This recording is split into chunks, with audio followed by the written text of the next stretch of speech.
Jeff a couple of times, and I met him one time, excuse me, and we knew each other's work, and we liked each other. After he died, his website eventually went down. It was gone. It was called Project Prove.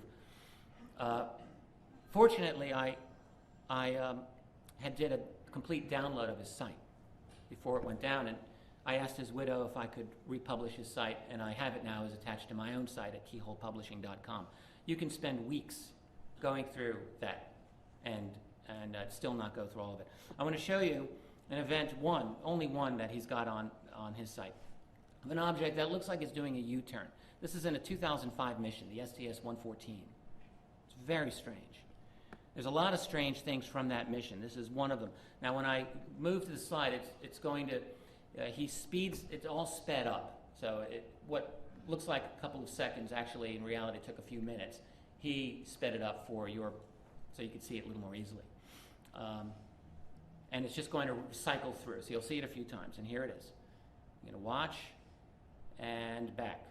It's going to do it again. And there's an enhancement of this I'll show you in a moment. It's very odd.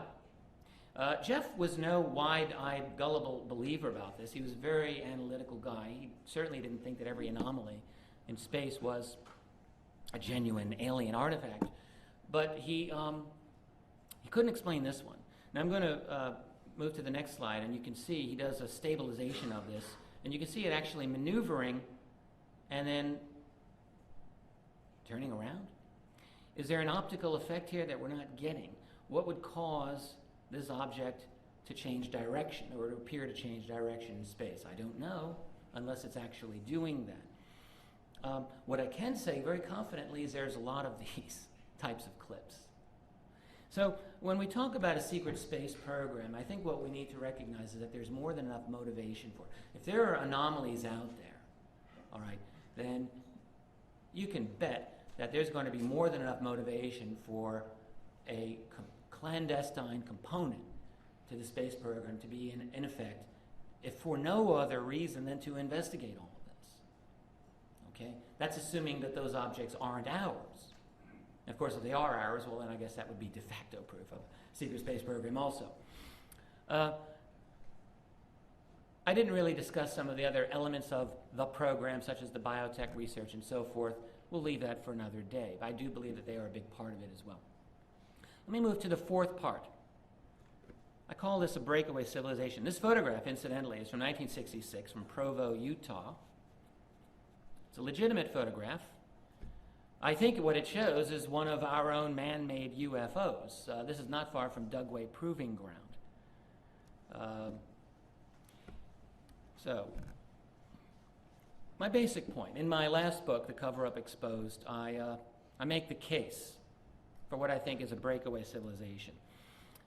The basic point is we've retrieved exotic technologies. They have to be kept secret. We've discussed all of this. You got secret budgetary appropriations. That is a black budget, okay? And then the privatization of that secret. So what does that lead to? Well, think of it this way, all right? In the history of our civilization, we've had many coexisting civilizations at one time. You go back 500 years, you've got, well, there's Europe, there's China, there's Africa, there's the Near East, there's the Western Hemisphere.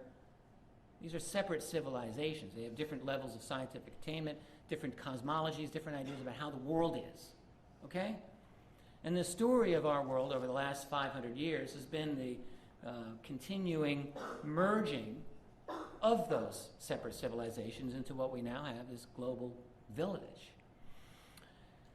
But even in our own lifetimes, we have the example of the Cold War to show not necessarily separate civilizations, but at least separate scientific infrastructures. So you've got the Eastern, the Soviet bloc, and the Western science. Certainly they kept secrets from each other. Certainly they competed. They didn't want to share their information, right? And so we have these examples. So now, with that in mind, ask yourself, if we were all part of a team with exotic technology to study, a near infinite amount of money to play with, and total secrecy, not just for years, not just for decades, but for generations, what could we come up with? We might come up with some really great breakthroughs, and we might not want to share all of them. Some of them we might want to spin off and make some money off of. Okay, yeah. But there might be some breakthroughs that are so important, it might be considered really a bad idea to share with the world. Anti-gravity, field propulsion technology, for instance. All right? If you share that with the world, as I'm going to get into in the next section, you're going to create some serious problems, potentially. And so what would happen is the technologies that would be developed would be so classified, would be so secret, they must never be allowed to seep into the mainstream world. But then the problem is that as science operates, science works on itself, right? One scientific breakthrough leads to others. So if you have this, foundational new breakthrough, and that leads to other breakthroughs, well, the rest of the world's kind of out of the loop. And then the next thing you know, 20 years have gone by, and you've moved 100, 1,000 miles ahead of everyone else. So you're in a world now, a clandestine world, not simply where you've got your own flying saucers, probably, but where you've got radical advances, perhaps in artificial intelligence or nanotech, biotechnology. You've got a different conception of the universe also. It's a universe in which, probably, contact in some form or another with these other intelligences is a given. Well, that's a very different cosmology, for sure. And so, really, when you look at this, what you're seeing is a separate civilization, a civilization that is broken off of our own, a breakaway civilization. And I believe that is what we are dealing with in the clandestine world. Not all of it, but I think parts of it. And that doesn't mean that they all live separately. Some of these people, they come back, they mow their lawns, they got their neighbors, they take their kids to ball games, they do all of those things. But then they interact with this other world, which feeds off of our civilization, but really is off on its own. And this is my hypothesis. Okay. There's a lot, of course, that one can really say about that. This is a theme that I know I'll be coming back to again and again for years. Let's look ahead. Can anybody tell me what time it is right now? I just want to know how much time that I've got remaining. 11:30? Perfect. Perfect. We've got a lot of time. So let's look ahead. My training is as a historian, and it's taken me a long time to sort of want to look into the future. Because we're trained to look at the past.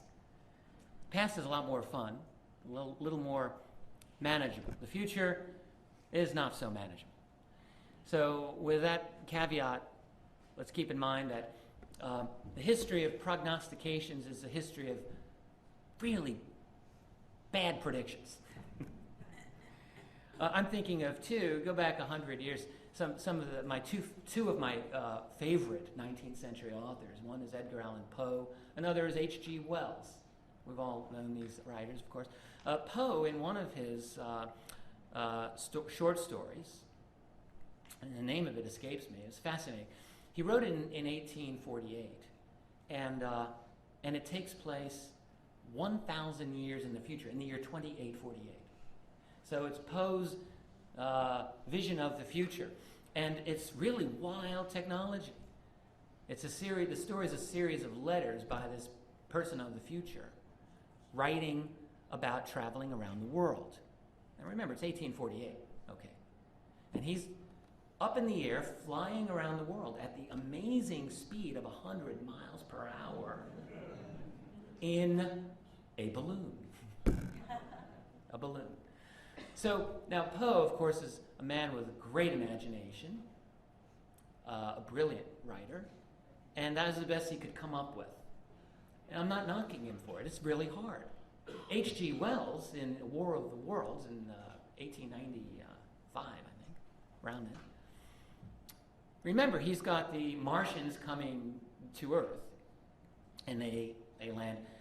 How do they get around on the Earth? Well, they don't fly, guys. They got these big old tripods coming out of their craft, so they're walking around like lumbering dinosaurs. This is 10 years, less than a decade before the Wright brothers. And Wells, who was very scientific